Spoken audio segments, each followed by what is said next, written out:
Cristian Silva de Misiones dice, me pregunta, ¿es la policía parte del lumpenproletariado?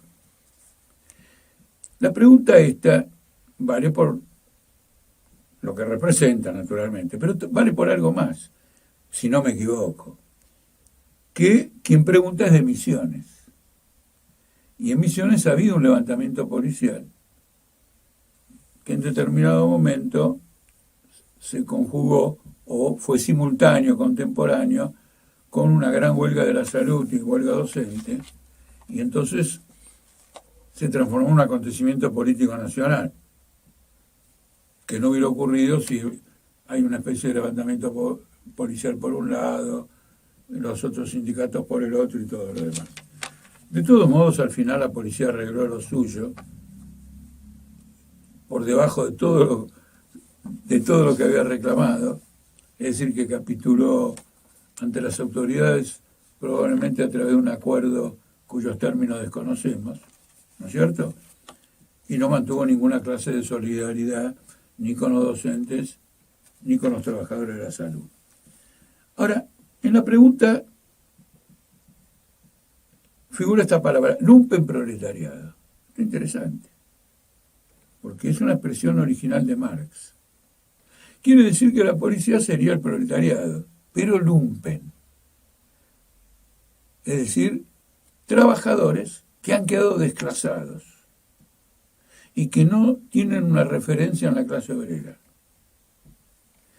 Bueno, esto lo vivimos, yo personalmente lo he vivido en forma muy particular, en ocasiones de represión, etcétera, etcétera. Inclusive cuando estaba preso y tenía que discutir y de golpe discutía con la policía que estaba presa, evidentemente buscaban en la policía una salida social y no lo buscaban en la industria y no lo buscaban en el comercio, etcétera, o habían fracasado en la industria del comercio. Por lo tanto, eso, digamos, sería un sector desclasado, aquel sector que no encuentra ocupación y que es atraído por la función policial, que es una función de represión, de defensa del orden existente. Ahora, la policía en general, por el desarrollo extraordinario que ha tenido, ya no entraría estrictamente en lo que llamaríamos lumpenproletariado, o tenemos que ampliar el concepto de lumpenproletariado. Porque los equipos de investigación de la policía son muy sofisticados. Los equipos de informática de la policía son sofisticados. Es decir, ¿no? Hay facultades, en algunas universidades del mundo, hay facultades de la policía. Es decir, para tal o cual actividad de la policía. Es decir, esto se ha institucionalizado y se ha transformado en un sofisticado sistema porque la policía no solo atiende a los problemas, digamos, políticos, sino que atiende a toda una multiplicidad de factores que hacen a la crisis capitalista.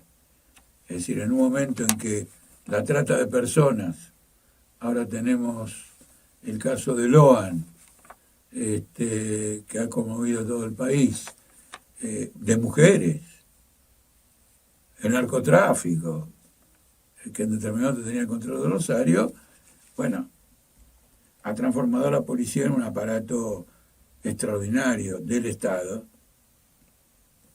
en el control y en el manejo de los conflictos sociales. Entonces, no es un aliado del proletariado, no forma parte de la clase obrera. Esto explica que nuestros compañeros del PT de Uruguay se hayan opuesto firmemente dentro de la central sindical a la incorporación del sindicato policial,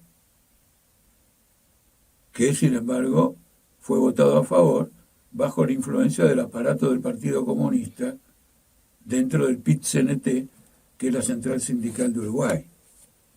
Entonces, tener una definición clara sobre esto importa sobre esa cuestión. Excepcionalmente, sin embargo, la policía puede unirse a los trabajadores inclusive en una lucha revolucionaria. Vamos a citar dos casos. La Revolución Boliviana, cuando los mineros destruyeron al ejército, y una parte de la policía se unió a la insurrección, y al unirse a la insurrección, naturalmente quedó en la fila de la Central Obrera Boliviana, la COP. Y luego, después de la Primera Guerra Mundial, una gran parte del personal bajo de la policía se incorporó a los comités de huelga del conjunto del proletariado británico o inglés y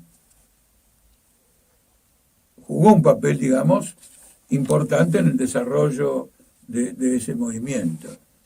El poeta y escritor alemán Goethe decía que la teoría es gris y el árbol de la vida es siempre verde. Entonces, aclarando que la policía es una enemiga instrumental del Estado contra la clase obrera y no parte de la clase obrera, tenemos que comprender que, constituida por elementos populares desclasados, en determinadas situaciones revolucionarias puede darse vuelta contra su propia institución. Es un hecho excepcional.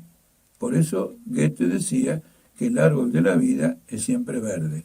Hay que estar con los ojos puestos, mirando la realidad que nos circunda y adoptando las políticas que corresponden a esa realidad.